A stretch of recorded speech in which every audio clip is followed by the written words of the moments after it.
Oke, assalamualaikum warahmatullahi wabarakatuh.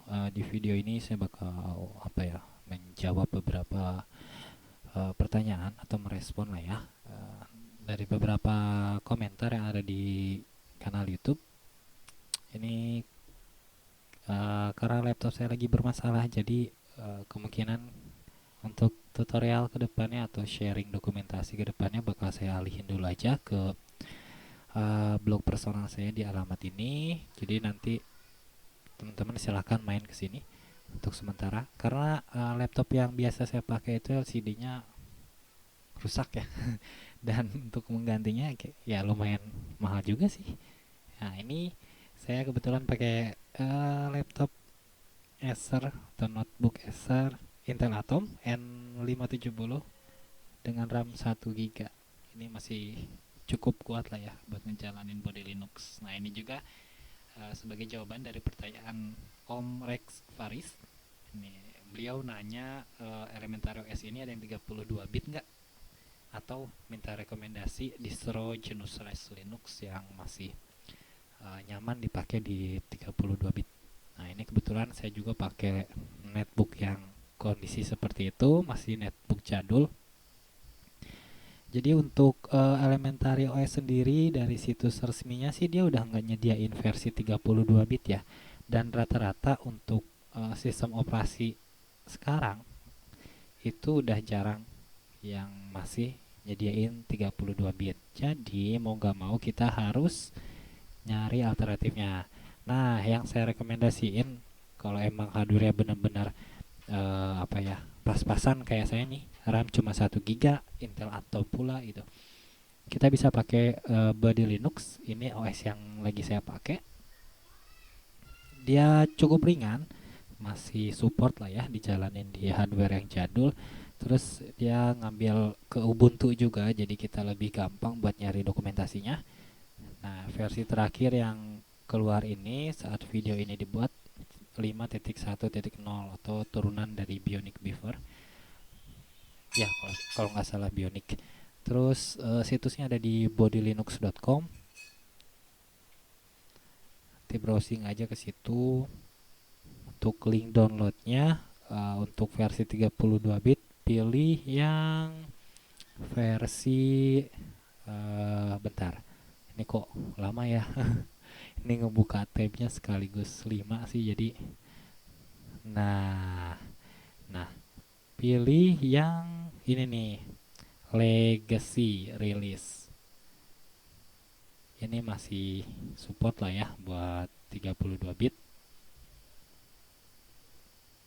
Nah, ini buat perbedaannya bisa dibaca-baca aja di sini.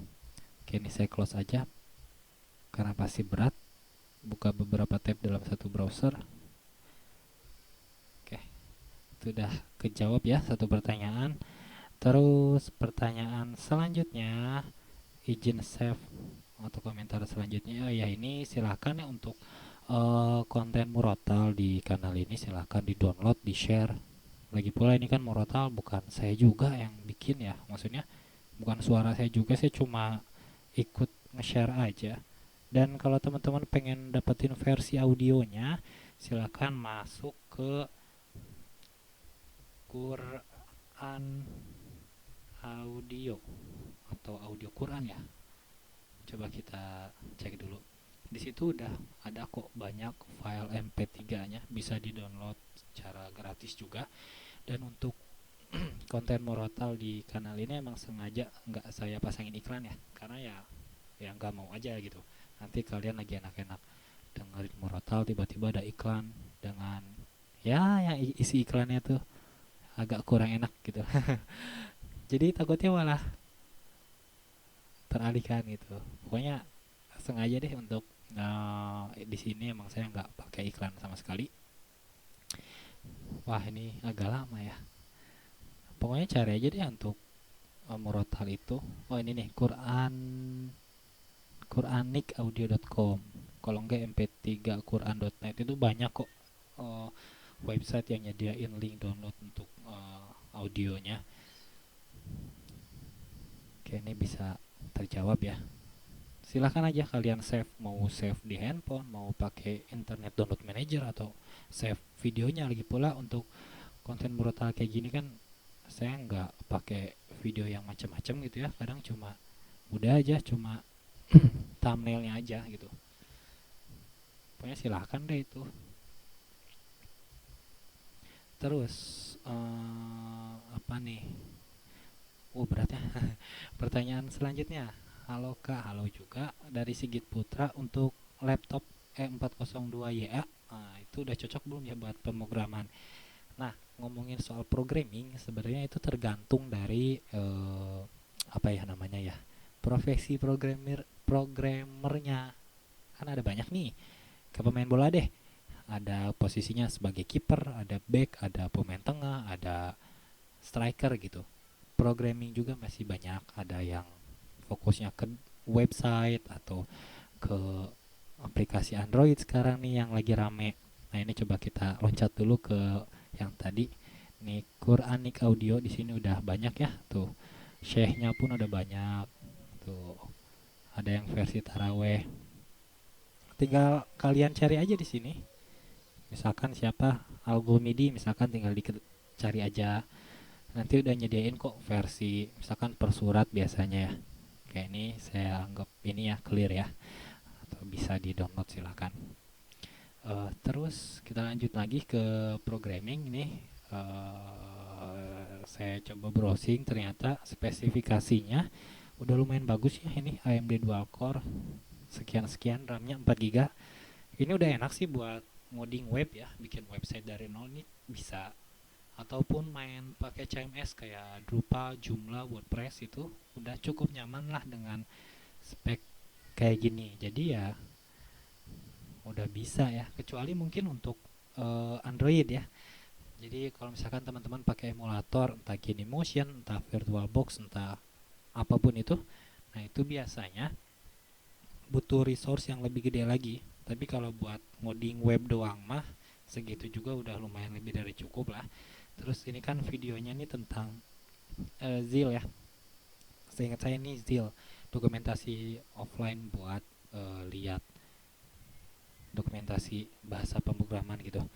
Nah, di sini saya udah download kemarin tuh semua docset atau file dokumentasinya dari semua bahasa pemrograman yang ada di aplikasi tersebut, itu sekitar 30 gigaan.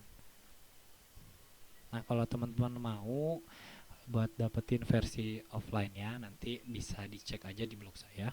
Saya jadi apa ya, jatuhnya mungkin kayak ngejual flash disk dengan isi berbagai macam software dokumentasi kayak gitu ya, emang bisa dijual atau dapetin secara gratis ya, bukan software bajakan dan krekan gitu.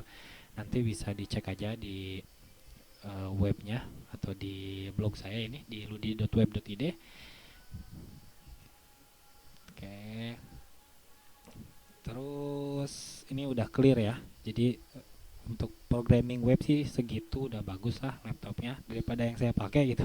Yang saya pakai ini masih Intel Atom, RAM 1 GB, ini aja berat. Terus ini untuk cara memindahkan dari Blogger ke WordPress. Isi artikel yang Anda post di website sangat kocak bro, menghibur. Oh iya, makasih. Saya emang sering apa ya, sebenarnya saya lebih aktif di blog ya. Jadi uh, kalau YouTube ini kan cuma sekedar iseng-iseng doang lah. Sama sih blog juga iseng-iseng aja. Jadi semuanya nggak ditargetin gitu buat dapetin view atau dapetin duit atau AdSense atau apalah. Jadi cuma hobi aja. Terus di blog juga ini isinya ya keseharian gitu, nggak cuma tutorial. Cuma mungkin 80% isinya tuh lebih banyak ke dokumentasi GNU/Linux lah, WordPress lah, atau apalah gitu. Terus dari Om Andi S, kenapa kanal bermutu seperti ini jarang pengunjung? Saya nggak ngerasa kanal saya bermutu ya. Waduh, ini tapi gimana pun juga saya mengapresiasi. Terima kasih Om. Ini video tentang ini ya, teori dasar GNU/Linux. Ini saya nggak capruk bikin ya. 1 jam kalau nggak salah saya itu ngoceh.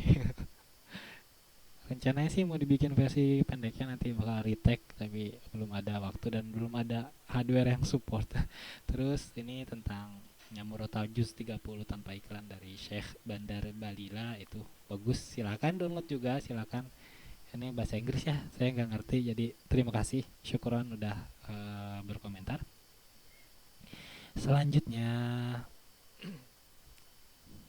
wah lemot-lemot, coba saya close dulu tab.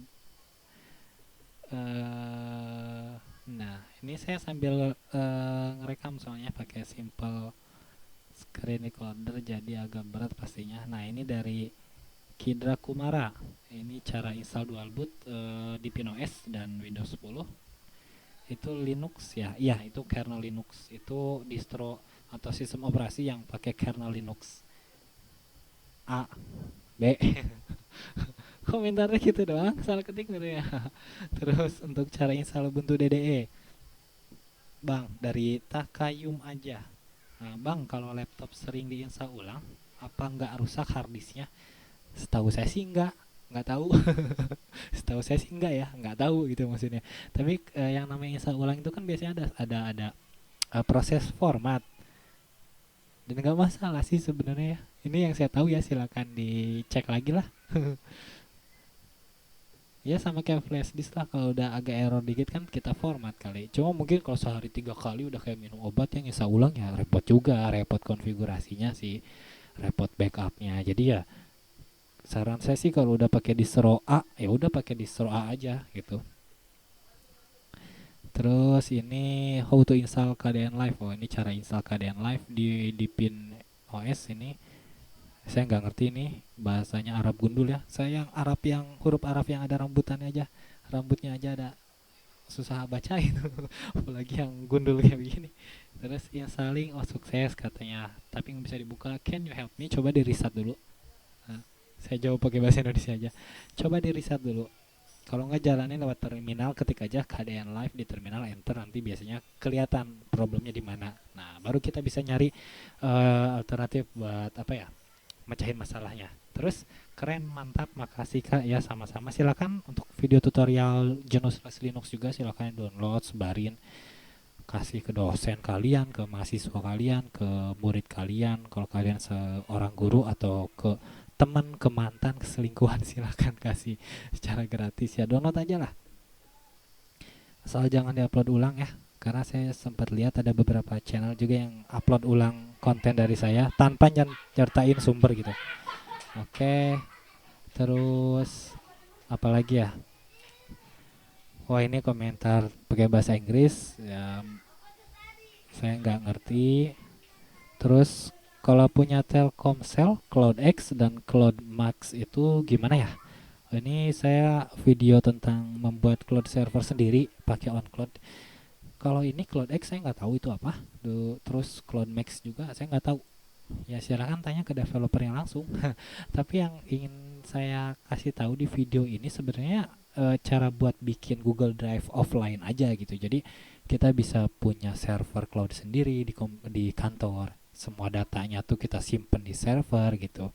Terus kita bisa berbagi data antar komputer lewat di jaringan kantor gitu. Pokoknya kayak Google Drive lah, tapi yang berjalan offline tanpa koneksi internet. Semua datanya ada di server kantor. Ini bisa diaplikasiin di rumah pribadi juga. Sebenarnya lebih ke arah situ sih, bukan ke developer atau kayak gimana. Saya nggak ngerti juga itu mereka pakai apa. Saya nggak tahu juga itu makhluk apaan, karena emang nggak pakai cloud selain itu ya. Dan untuk softwarenya sendiri bisa pakai OnCloud, bisa pakai video, bisa pakai Nextcloud, bisa pakai apa ya, dulu tuh ada yang pernah saya coba juga, itu bebas kok. Yang penting kan fungsinya sama gitu, bisa bikin Google Drive secara offline.